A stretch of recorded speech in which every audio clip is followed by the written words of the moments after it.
नमस्कार और the deep dive में आपका स्वागत है। आज हमारे पास जो स्रोत हैं वो किसी पहेली से कम नहीं है। एक तरफ है हमारे प्राचीन ग्रंथ रामायण और महाभारत और दूसरी तरफ है आज का आधुनिक विज्ञान। और इन स्रोतों में एक अजीब सा कनेक्शन दिखता है। इन कथाओं में कुछ ऐसे हथियारों का जिक्र है जो सुनने में मतलब आज की टेक्नोलॉजी जैसे लगते हैं। बिल्कुल। तो आज हम एक तरह से जासूस बनकर ये पता लगाएंगे कि ये सिर्फ कमाल की कहानियां हैं या इनके पीछे कोई गहरा राज छिपा है।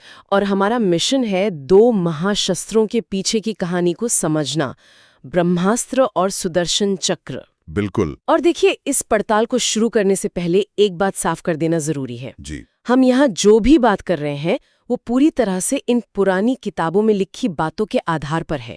ठीक है। हमारा मकसद ये साबित करना नहीं है कि ये सब सच में हुआ था। हम बस उन हैरान कर देने वाली समानताओं को खंगाल रहे हैं जो इन प्राचीन विवरणों और आज की तकनीक के बीच दिखाई देती हैं। तो ये एक तरह की दिमागी कसरत है। हाँ, ये देखने के लिए कि कल्पना और हकीकत कितने करीब आ सकते हैं। बहुत बढ़िया। तो चलिए इस रहस्य की पहली परत हटाते हैं और बात करते हैं ब्रह्मास्त्र की। स्रोतों के मुताबिक ये देवताओं का सबसे शक्तिशाली, सबसे विनाशकारी अस्त्र था। कहते हैं कि इसे चलाना हर किसी के बस की बात नहीं थी और इसके परिणाम भयानक होते थे। भयानक शब्द भी शायद छोटा पड़ जाए। स्रोतों में जो इसका विवरण मिलता है वो सच में रोंगटे खड़े कर देने वाला है। हाँ बिल्कुल। स्रोत बताते हैं कि जब ब्रह्मास्त्र छोड़ा जाता था तो आकाश में एक विशाल आग का गोला उठता था, हजारों सूर्यों की तरह चमकता हुआ। हाँ, जो हजारों सूर्यों की तरह चमकता था और चारों दिशाएं एक अजीब अलौकिक प्रकाश से भर जाती थी। वो धरती कांपने लगती थी और तापमान अचानक इतना बढ़ जाता था कि सब कुछ, पेड़ पौधे जीव जंतु सब जलकर राख हो जाता था। और सबसे अजीब बात, जहां ये अस्त्र चलता था वो जमीन सालों साल के लिए बंजर हो जाती थी। मतलब वहां दोबारा घास का एक तिनका भी नहीं उगता था। और यहीं से हमारी आज की पड़ताल शुरू होती है। अच्छा। क्योंकि जब आप इन प्रभावों को आज की विज्ञान की नजर से देखती हैं तो एक ही चीज दिमाग में आती है, एक परमाणु विस्फोट। एक मिनट रुकिए।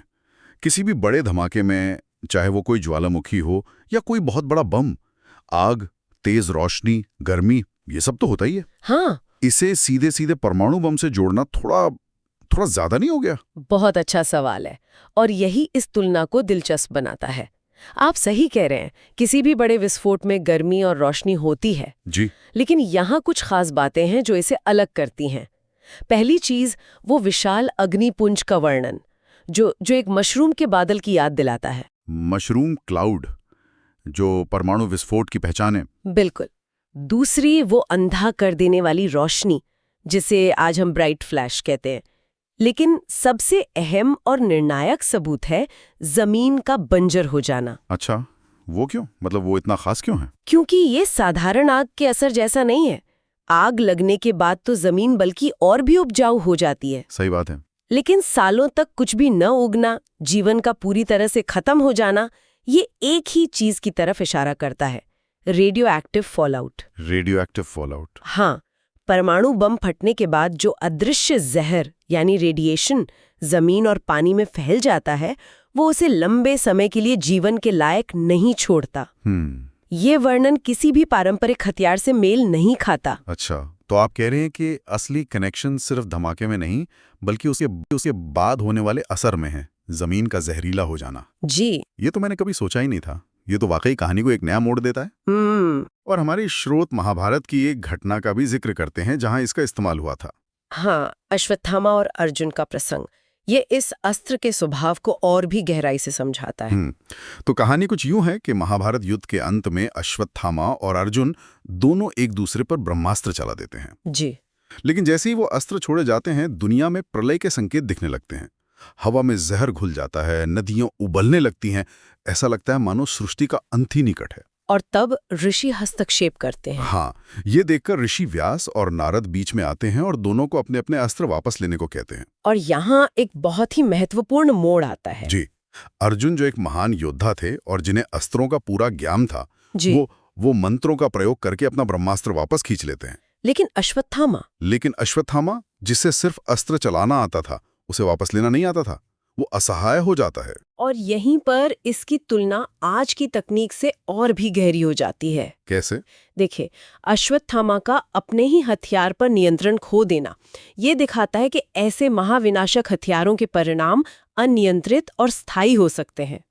ठीक परमाणु विकिरण की तरह, जिसे एक बार फैलने के बाद आप रोक नहीं सकती, वापस नहीं बुला सकती, उसका असर पीढ़ियों तक रहता है। जैसा कि उस कहानी में पांडवों के वंश पर हुआ। बिल्कुल। हाँ, स्रोत बताते हैं कि अश्वत्थामा ने अपने बेकाबू अस्त्र को अभिमन्यु की पत्नी उत्तरा के गर्भ की ओर मोड़ दिया, जिससे उनकी आने वाली पीढ़ी खत्म हो जाए। लेकिन दूसरी तरफ देखिए, अर्जुन का अपने अस्त्र को वापस बुला लेना, हाँ, ये भी तो है। ये आज की टेक्नोलॉजी से भी आगे की बात है। सोचिए, एक ऐसा हथियार जिसे छोड़ने के बाद बीच रास्ते से वापस बुलाया जा सके। हम आज मिसाइल लॉन्च को उड़ान भरने से पहले रद्द कर सकते हैं, लेकिन एक बार जब परमाणु विस्फोट हो जाता है तो आप उसे अंडू या रिकॉल नहीं कर सकती। उस ऊर्जा को वापस समेटना तो असंभव है। हाँ, तो ये कहानी सिर्फ विनाश की नहीं है, बल्कि उस विनाश पर एक अविश्वसनीय नियंत्रण की भी है, और यही इसे और भी ज्यादा रहस्यमयी बना देता है। तो ब्रह्मास्त्र की पहेली ये है कि ये एक ऐसा हथियार है जिसके प्रभाव परमाणु बम जैसे हैं, लेकिन साथ ही इसमें एक ऐसी रिकॉल तकनीक का जिक्र है जो आज भी हमारे लिए विज्ञान कथा जैसी है। सही कहा। स्रोत हमें एक ऐसे सवाल के साथ छोड़ देते हैं जिसका जवाब शायद इतिहास में कहीं खो गया है। बिल्कुल। तो ब्रह्मास्त्र एक ऐसे हथियार का उदाहरण है जो बड़े पैमाने पर बिना किसी भेदभाव के विनाश करता है। एक एरिया वेपन जो अपने रास्ते में आने वाली हर चीज को खत्म कर देता है। जी। लेकिन दिलचस्प बात यह है कि हमारे स्रोत हमें एक बिल्कुल अलग तरह के हथियार के बारे में भी बताते हैं, जो विनाशकारी तो था, लेकिन बेहद सटीक और नियंत्रित, जो अपने लक्ष्य को कभी नहीं चूकता था। कभी नहीं। और आप सुदर्शन चक्र की बात कर रही हैं, श्री विष्णु का अस्त्र। हाँ। पुराणों और महाकाव्यों में इसका वर्णन एक ऐसे दिव्य हथियार के रूप में है जो अपनी गति और शक्ति में बेजोड़ था। और इसकी कार्यप्रणाली ब्रह्मास्त्र से एकदम अलग थी। ये सामूहिक विनाश के लिए नहीं था। नहीं, ये एक चुने हुए लक्ष्य को सटीकता से भेदने के लिए था। हाँ, स्रोतों के मुताबिक इसकी कुछ खास बातें थीं। ये हजारों धार वाला एक घूमता हुआ चक्र था। जी। इसे जब छोड़ा जाता था तो ये सीधे अपने लक्ष्य का पीछा करता था। और सबसे हैरान करने वाली बात क्या थी? कि लक्ष्य चाहे कितनी भी दूर हो, किसी सेना के बीच छिपा हो या भाग रहा हो, सुदर्शन चक्र उसे खोजकर नष्ट कर ही देता था। ऐसा लगता है जैसे उसे पहले से पता हो कि उसका टारगेट कौन है और कहाँ है। इसके बारे में सुनकर मुझे पता है क्या याद आता है? आज की ड्रोन टेक्नोलॉजी या गाइडेड मिसाइल। बिल्कुल। एक ऐसा हथियार जिसे आप भेजते हैं और वो खुद अपना टारगेट ढूंढकर काम तमाम कर देता है। क्या ये तुलना सही बैठती है? ये तुलना बिल्कुल सटीक बैठती है। आपने जिस तकनीक का जिक्र किया उसकी मूल अवधारणा सुदर्शन चक्र के वर्णन से बहुत मिलती जुलती है। अच्छा। देखिए, इसे ऐसे समझिए, एक आधुनिक गाइडेड मिसाइल के पास अपनी आंखें और अपना दिमाग होता है। आंखें और दिमाग? हाँ, आंखें हो सकती हैं इंफ्रारेड सेंसर जो इंजन की गर्मी को देखती हैं, या रडार जो लक्ष्य की एक तस्वीर बनाता है। एक बार जब मिसाइल को बता दिया जाता है कि वो रहा तुम्हारा टारगेट, तो वो उस पर लॉक हो जाती है। लॉक हो जाती है मतलब वो अपने कंप्यूटर में उस टारगेट की पहचान दर्ज कर लेती है। अब टारगेट चाहे दाएं मुड़े, बाएं मुड़े या अपनी गति कम ज्यादा करे, मिसाइल का कंप्यूटर लगातार हिसाब लगाकर अपना रास्ता बदलता रहता है। ठीक वैसे ही जैसे एक शिकारी अपने शिकार का पीछा करता है। बिल्कुल। और अंत में उसे नष्ट कर देता है। मिलिट्री की भाषा में इसे फायर एंड फॉरगेट टेक्नोलॉजी कहते हैं। हाँ, यानी आप बस लक्ष्य बताइए और फिर आराम से बैठ जाइए, हथियार अपना काम खुद कर लेगा। तो सुदर्शन चक्र का वर्णन भी कुछ ऐसा ही है, जिसे एक बार लक्ष्य बता दिया, फिर वो अपना काम पूरा करके ही लौटता था। ये वाकई हैरान करने वाला है। और ये सिर्फ एक तेज फेंकने वाले हथियार की बात नहीं है, ये एक स्मार्ट हथियार की अवधारणा है। स्मार्ट हथियार? हाँ, जिसमें एक तरह की निर्णय लेने की क्षमता है, किसे मारना है और किसे नहीं। शिशुपाल वध की कथा याद कीजिए। जी बिल्कुल। भरी सभा में सुदर्शन चक्र सिर्फ शिशुपाल को निशाना बनाता है, किसी और को खरोंच तक नहीं आते। सही बात है। ये एक बेहद उन्नत टारगेट रिकग्निशन और कोलेट्रल डैमेज अवॉइडेंस का उदाहरण है। मतलब आसपास के लोगों को नुकसान पहुंचाए बिना सिर्फ टारगेट को हिट करना। जी, जो आज की मिसाइल टेक्नोलॉजी का सबसे बड़ा लक्ष्य है। लेकिन यहाँ एक सवाल मेरे मन में आ रहा है। पूछिए। क्या हम एक दिव्य अस्त्र की तुलना एक मशीन से करके कहानी के आध्यात्मिक पहलू को नजरअंदाज नहीं कर रहे? स्रोतों के अनुसार सुदर्शन चक्र तो भगवान विष्णु की इच्छा शक्ति से चलता था, किसी कंप्यूटर चिप से नहीं। ये बहुत जरूरी और बहुत अच्छा सवाल है, और इसका जवाब हाँ और नहीं दोनों है। अच्छा। देखिए, स्रोत इसे दिव्य शक्ति ही बताते हैं और हम उस पहलू का पूरा सम्मान करते हैं। हम यहाँ ये नहीं कह रहे कि सुदर्शन चक्र में कोई चिप या जीपीएस लगा था।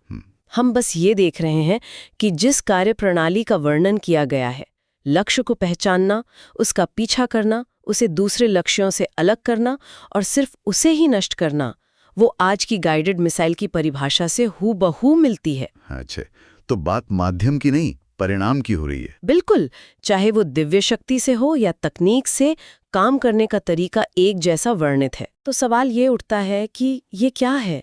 क्या ये कल्पना का एक अद्भुत संयोग है, जहां प्राचीन कहानीकारों ने एक ऐसी तकनीक की कल्पना कर ली जो हजारों साल बाद सच हुई? या फिर ये किसी ऐसे उन्नत ज्ञान का संकेत है जिसके बारे में आज हमें कोई जानकारी नहीं है? दोनों ही संभावनाएं अपने आप में अविश्वसनीय हैं। तो आज की हमारी बातचीत से दो बड़ी और दिलचस्प बातें निकल कर आई हैं। जी। एक तरफ ब्रह्मास्त्र, जिसका वर्णन आज के परमाणु विस्फोट के प्रभावों, अत्यधिक गर्मी, रोशनी और जमीन को बंजर कर देने वाले विकिरण से आश्चर्यजनक रूप से मेल खाता है। और दूसरी तरफ सुदर्शन चक्र, जिसकी लक्ष्य का पीछा करके उसे सटीकता से नष्ट करने की कार्यप्रणाली आधुनिक स्मार्ट गाइडेड मिसाइल तकनीक की याद दिलाती है। ये समानताएं सिर्फ सतही नहीं है, मतलब इनके विवरणों में काफी गहराई है। ये वाकई सोचने पर मजबूर करता है। बिल्कुल, ये स्रोत हमें सिर्फ जवाब नहीं देते, बल्कि कई दिलचस्प सवाल खड़े करते हैं। वैज्ञानिक रहस्य, ये हर किसी का अपना नजरिया हो सकता है। सही है। लेकिन ये बात तो तय है कि ये समानताएं अपने समय से बहुत आगे की कल्पना या शायद ज्ञान को दर्शाती हैं। ये हमें याद दिलाता है कि जिन कहानियों को हम केवल पौराणिक कथाएं मानकर पढ़ते आए हैं, उनमें शायद विज्ञान और तकनीक की ऐसी गहरी परतें छिपी हो सकती हैं जिन्हें समझने की हमने कभी कोशिश ही नहीं की। तो आज की इस चर्चा को खत्म करते हुए हम अपने श्रोताओं के लिए एक अंतिम विचार छोड़ना चाहेंगे, जो सीधे हमारे स्रोतों से ही उभरता है। जरूर। अगर इन अस्त्रों का वर्णन केवल कल्पना थी, तो हमारे पूर्वज इतने कमाल के साइंस फिक्शन लेखक थे कि उन्होंने हजारों साल बाद की सबसे जटिल तकनीक की भविष्यवाणी कर दी। और अगर ये सिर्फ कल्पना नहीं थी, तो फिर वो सारा ज्ञान कहाँ गया?